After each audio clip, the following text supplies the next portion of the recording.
Las bombas ya no caían. El frente había callado, pero en aquel hospital improvisado, el aire seguía lleno de gritos, de fiebre, de olor a sangre y a cloro. Los cuerpos llegaban por decenas, sin nombres, sin papeles, solo con heridas abiertas y los ojos apagados.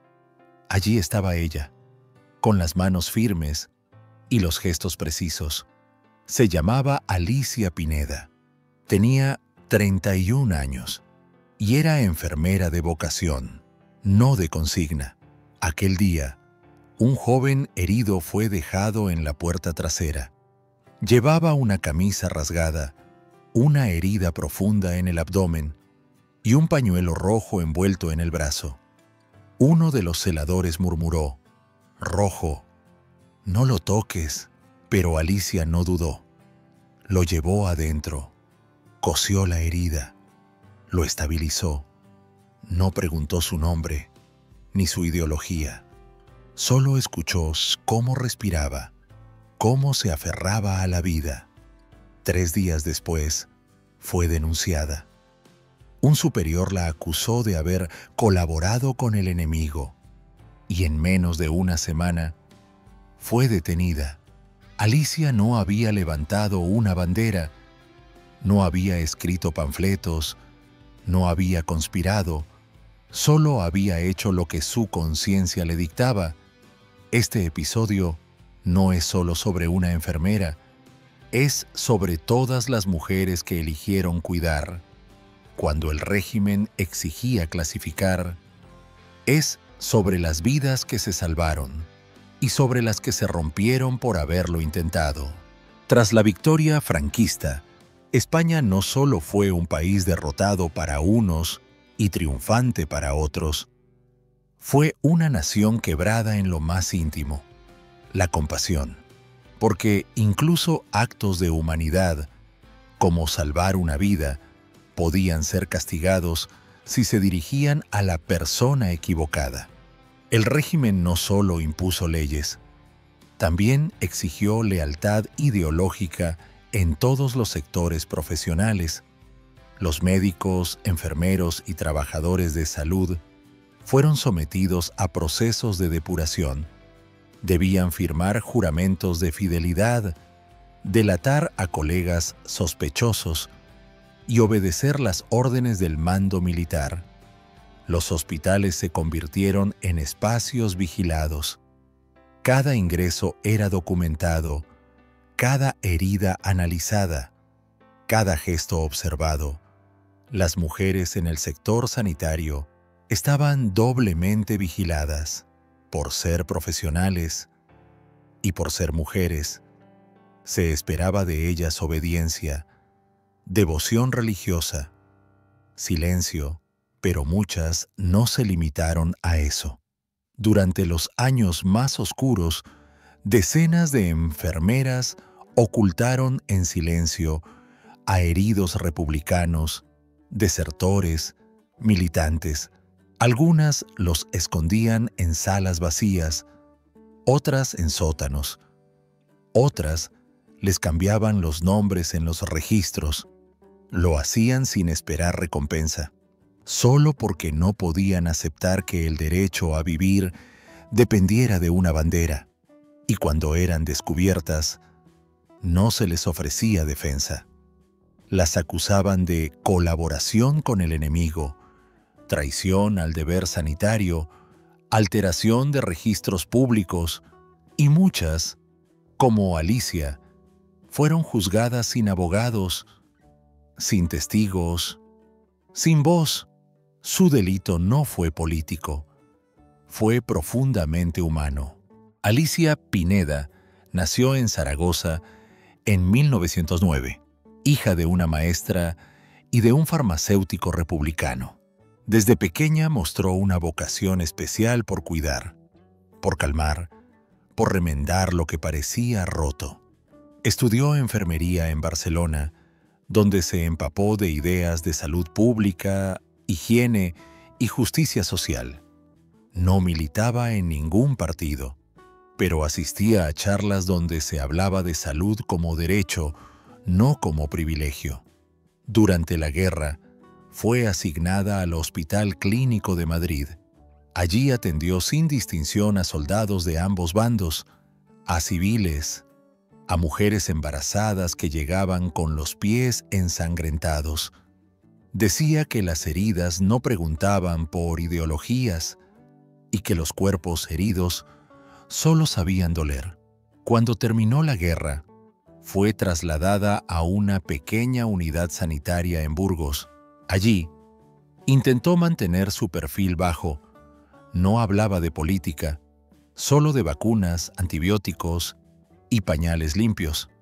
Pero su pasado era conocido y había ojos que la vigilaban.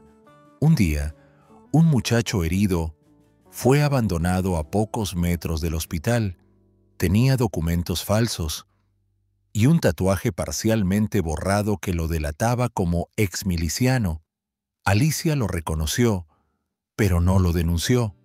Durante 3 noches, lo atendió en una sala vacía. Le curó la infección, le preparó caldo, le habló del futuro, pero alguien la vio. Un camillero simpatizante del régimen informó a sus superiores. Alicia fue detenida sin previo aviso. No le permitieron recoger sus pertenencias. Fue llevada a una comisaría donde no se le permitió dormir durante 3 días. En el informe oficial se decía: enfermera sospechosa de encubrimiento de elemento rojo con posible historial familiar disidente. A pesar de la falta de pruebas, fue condenada a 10 años de inhabilitación profesional y reclusión. Pasó los primeros meses en una prisión provincial. Después fue enviada a un convento donde trabajaba como lavandera. Nunca volvió a ejercer como enfermera, pero seguía curando. Curaba con hierbas, con manos, con palabras. Cuando fue liberada en 1954, se instaló en un pueblo pequeño donde nadie conocía su historia. Allí vivió en silencio, pero sin arrepentimiento. Su frase más repetida era: «Lo volvería a hacer, porque si dejo de salvar vidas por miedo, entonces dejo de ser yo». El 27 de mayo de 1941, Alicia se despertó antes del amanecer. El hospital estaba tranquilo, pero su corazón no. Algo en el silencio del pasillo le parecía diferente. Demasiado limpio, demasiado controlado. Apenas había terminado de preparar los vendajes cuando 2 hombres entraron sin llamar. No vestían uniforme, pero ella supo de inmediato quiénes eran.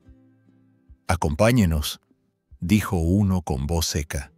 No le explicaron por qué. No le permitieron dejar instrucciones. No la dejaron mirar atrás. En la calle, el sol apenas rozaba las piedras. La ciudad seguía dormida, y Alicia era tragada por el aparato que convertía el cuidado en traición. La llevaron a una oficina del gobierno civil. Allí la sentaron en una silla metálica frente a una mesa vacía. Le ofrecieron agua, pero no voz. Durante horas, la interrogaron. Le preguntaron por nombres, fechas. Por cada paciente que había atendido durante los últimos meses. ¿Sabía usted que ese joven estaba vinculado a células subversivas? No pregunté por su ideología, solo por su tipo de sangre. Esa respuesta no gustó. Uno de los hombres golpeó la mesa. Otro escribió lentamente en un informe: ¿y si hubiera sido un traidor? ¿Hubiera sangrado igual? Alicia no se quebró, no lloró, no suplicó, pero sabía que no saldría libre. La mantuvieron allí 3 días, sin juicio, sin asistencia legal. La acusaron formalmente de encubrimiento y colaboración con enemigo ideológico del Estado, no por tener pruebas, sino por necesidad de ejemplo. En un país donde cuidar debía ir de la mano con obedecer, Alicia representaba una grieta peligrosa. Fue enviada a la prisión de mujeres de ventas en Madrid. Allí, entre otras detenidas políticas y sociales, comenzó una nueva etapa. Ya no era enfermera, ya no era ciudadana, era solo un número más en la lista de las que no obedecieron. Los días eran largos y repetitivos. Le asignaron tareas en la lavandería, le prohibieron hablar de medicina y le requisaron los libros que llevaba consigo. Pero lo más duro no fue la rutina, fue el silencio impuesto. No poder usar sus manos para curar, no poder tocar una fiebre, no poder ofrecer alivio. Cada vez que alguna interna tenía un mareo, ella se acercaba en secreto, colocaba una mano en la frente, murmuraba consejos. Nunca dejó de cuidar, aunque le estuviera prohibido. Una noche, una joven embarazada comenzó a sangrar. Las celadoras no sabían qué hacer. Alicia se acercó sin pedir permiso, y con lo poco que tenía, una toalla limpia, agua caliente y un crucifijo como mordaza, asistió el parto con dignidad y firmeza. Esa noche no fue castigada. Una de las monjas solo murmuró: «Lo hiciste bien, pero no lo vuelvas a hacer». Pasaron 2 años, y luego otros 3. En 1946 fue trasladada a un convento correccional. Allí, bajo la tutela de religiosas más conservadoras, comenzó a desdibujarse. La obligaban a rezar durante horas, a escribir frases como «he pecado por querer salvar al enemigo», a redactar su arrepentimiento una y otra vez. Pero ella nunca lo firmó. En los márgenes de sus hojas, escribía en letra diminuta los nombres de quienes había curado. Era su forma de resistir, de seguir creyendo que su vida había tenido sentido.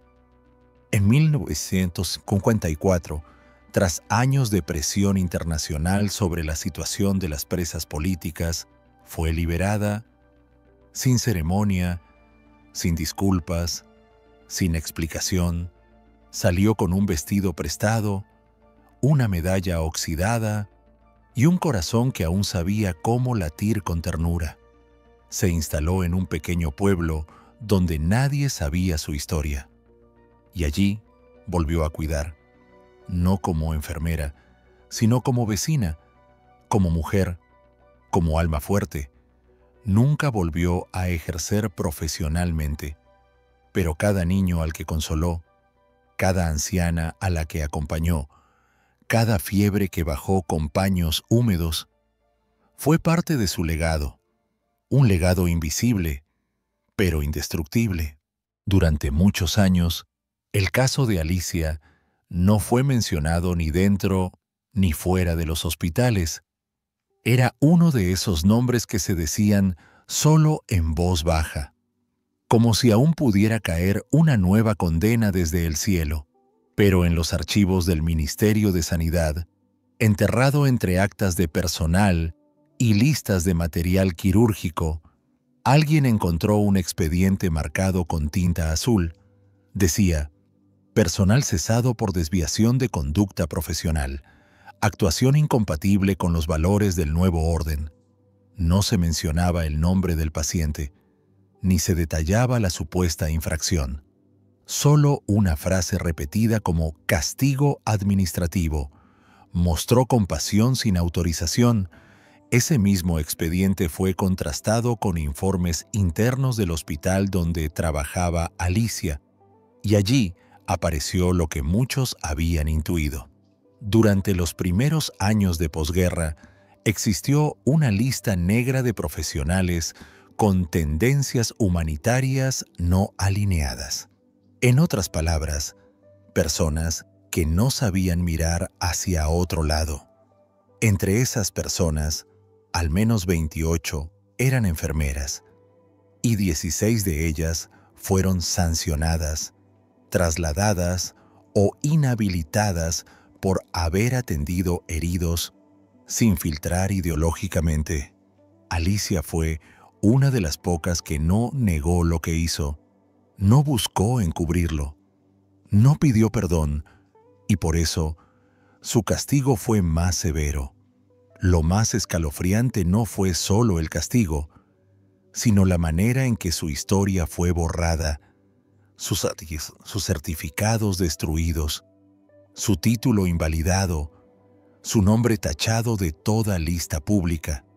Durante años, si alguien preguntaba por ella en el colegio de enfermería, solo recibía una respuesta breve: ya no pertenece al cuerpo, pero no podían borrar lo que había quedado en las memorias compartidas. Las pacientes que la recordaban, las internas que la vieron asistir un parto entre barrotes, y los hijos de esas mujeres que aún hoy la nombran sin haberla conocido. El legado de Alicia no se encuentra en estatuas ni en placas conmemorativas. Está en las historias que sobrevivieron al olvido, en cada mujer que, como ella, eligió cuidar incluso cuando eso significaba ponerse en peligro. En 1999, una historiadora de la Universidad de Zaragoza comenzó a documentar los testimonios de personal sanitario represaliado. Allí apareció por primera vez, en letra cursiva, el nombre de Alicia Pineda, junto a él una nota: condición moral intacta. Ese fue el comienzo de una recuperación lenta pero firme. Hoy, en algunas facultades de enfermería, se cuentan historias como la suya para recordar que el cuidado es también resistencia, que la ética médica no puede depender del poder y que la compasión jamás debería necesitar permiso. Pero no todo ha sanado. Aún existen archivos cerrados, familias que no saben por qué su madre dejó de ejercer, nietas que descubren, por casualidad, que su abuela fue castigada por ayudar, y un país que, a veces, aún duda si esas vidas merecen ser contadas. Lo más duro no es el silencio de ayer, es el silencio que queda hoy, cuando aún se prefiere no mirar hacia las pequeñas rebeliones que sostuvieron la dignidad en tiempos de represión. Alicia no buscó ser heroína, solo quiso cumplir con su deber, y eso, en ciertos momentos de la historia, fue el mayor acto de valentía. Alicia no levantó pancartas, no escribió manifiestos, no gritó en plazas, solo usó sus manos para coser una herida, y por eso le quitaron su título, su voz, su derecho a ejercer. La historia de Alicia nos obliga a mirar la represión desde otro ángulo, no solo desde los grandes nombres, los grandes discursos, sino desde esos gestos cotidianos de humanidad que fueron castigados con la misma dureza que una protesta pública. Recordarla es entender que incluso el acto más básico, salvar una vida, puede volverse político cuando el poder lo decide, y que cuidar también puede ser revolucionario. Y si hubiera sido tú la persona herida, y si Alicia no hubiera estado allí, ¿dónde estarías ahora? Si esta historia te conmovió, te invitamos a dejar tu comentario, a compartirla con alguien que necesite escucharla y a suscribirte para que sigamos recuperando las voces que la historia oficial dejó en el margen. En el próximo episodio, no hablaremos de hospitales, hablaremos de conventos y de niñas que crecieron sin saber por qué estaban allí, solo sabían que debían callar. Episodio 30. La rebelión poética de una niña en tiempos de miedo, donde el verso se volvió grito y una hoja de papel, la única salida.